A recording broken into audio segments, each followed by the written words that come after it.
അന്തരിച്ച CPM കോട്ടയം ജില്ലാ secretary AV റസലിന്റെ മൃതദേഹം ജില്ലാ കമ്മിറ്റി ഓഫീസിലെത്തിച്ചു. പ്രിയ നേതാവിന് അന്ത്യാഭിവാദ്യം അർപ്പിക്കാൻ പ്രവർത്തകരുടെ നീണ്ട നിരയാണുള്ളത്. മുഖ്യമന്ത്രി ഉൾപ്പെടെയുള്ള നേതാക്കൾ അന്തിമോപചാരം അർപ്പിക്കും. ഉച്ച കഴിഞ്ഞ് വിലാപയാത്രയായി മൃതദേഹം ചങ്ങനാശ്ശേരിയിലേക്ക് കൊണ്ടുപോകും.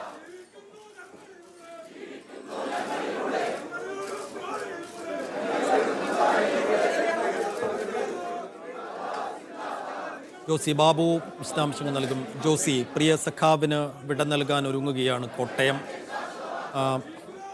ജില്ലാ ഓഫീസിൽ എത്ര കണ്ട ആളുകൾ ഇതിനകം അന്തിമോപചാരം അർപ്പിക്കാൻ ഒരുമിച്ച് കൂടിയിട്ടുണ്ട്?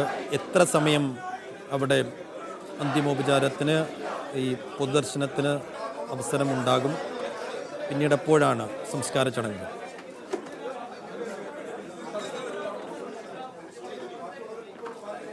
സൈഫുദ്ദീൻ പ്രിയ നേതാവിന് കണ്ണീരോടെ വിട നൽകാൻ ഒരുങ്ങുകയാണ്. കോട്ടയം 12 മണിയോടുകൂടിയാണ് എറണാകുളത്തു നിന്നും ആംബുലൻസിൽ മൃതദേഹം കോട്ടയം ജില്ലാ കമ്മിറ്റി ഓഫീസിൽ എത്തിച്ചത്. കോട്ടയം തിരുനക്കര തെക്കൻ ഗോപുരത്ത് ജില്ലാ കമ്മിറ്റി ഓഫീസിന്റെ മുൻപിൽ വലിയ ജനപ്രവാഹമാണ് ഇപ്പോൾ അനുഭവപ്പെടുന്നത്.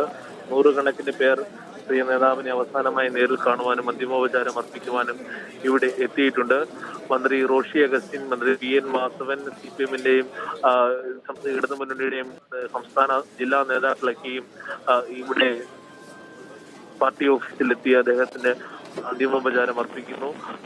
കൂടാതെ 1:30 മുഖ്യമന്ത്രി പിണറായി വിജയൻ കോട്ടയത്തെത്തി അദ്ദേഹത്തിന് അന്തിമോപചാരം അർപ്പിക്കും. 2 മണി വരെ കോട്ടയം ജില്ലാ കമ്മിറ്റി ഓഫീസിലെ പൊതുദർശനം തുടരും. അതിനുശേഷം ദീർഘകാലം ഏരിയ സെക്രട്ടറിയായി അദ്ദേഹം ചുമതല വഹിച്ച ചങ്ങനാശ്ശേരി ഏരിയ കമ്മിറ്റി ഓഫീസിലേക്ക് മൃതദേഹം കൊണ്ടുപോകും. കോട്ടയത്ത് നിന്ന് വിലാപയാത്രയായാണ് ചങ്ങനാശ്ശേരിയിലേക്ക് മൃതദേഹം കൊണ്ടുപോവുക.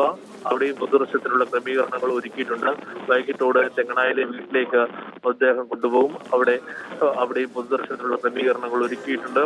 എന്തായാലും കൊച്ചിയിൽ നിന്നും കോട്ടയത്തേക്കുള്ള യാത്രയിൽ വിവിധയിടങ്ങളിൽ അദ്ദേഹത്തിന്റെ പ്രിയ നേതാവിന് അന്തിമോപചാരം അർപ്പിക്കാൻ ആളുകൾ കൂടിയിരുന്നു. വൈക്കത്തടക്കം ആളുകൾ, പാർട്ടി പ്രവർത്തകരും നേതാക്കളും AV റസലിന് അന്തിമോപചാരം അർപ്പിക്കാൻ കൂടിയിരുന്നു. എന്തായാലും നാളെ ഉച്ചയ്ക്ക് 12 മണിയോടുകൂടിയാണ് തെങ്ങനായിലെ വീട്ടുവളപ്പിൽ സംസ്കാര ചടങ്ങുകൾ നടക്കുക. ദീർഘകാലം പാർട്ടിയുടെയും ഇടതുമുന്നണിയുടെയും ജില്ലയുടെ മുഖമായ പ്രിയ നേതാവിനെ നഷ്ടം ഇതുവരെ ഉൾക്കൊള്ളുവാൻ നേതാക്കൾക്കും പ്രവർത്തകർക്കുമായിട്ടില്ല.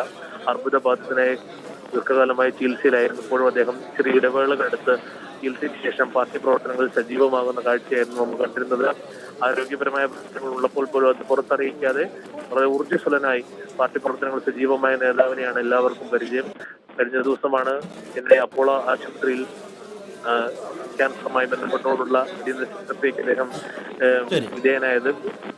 ശസ്ത്രക്രിയ വിജയകരമായിരുന്നുവെങ്കിലും ആശുപത്രിയിൽ നിന്നും വീട്ടിലേക്ക് മടങ്ങാതിരിക്കെ ഇന്നലെയാണ് ഹൃദയാഘാതം കൊണ്ട് അദ്ദേഹത്തിന്റെ മരണം സംഭവിച്ചത്. എന്തായാലും ജോസി ബാബുവാണ് കോട്ടയത്ത് നിന്ന് വിശദാംശങ്ങൾ നൽകിയത്.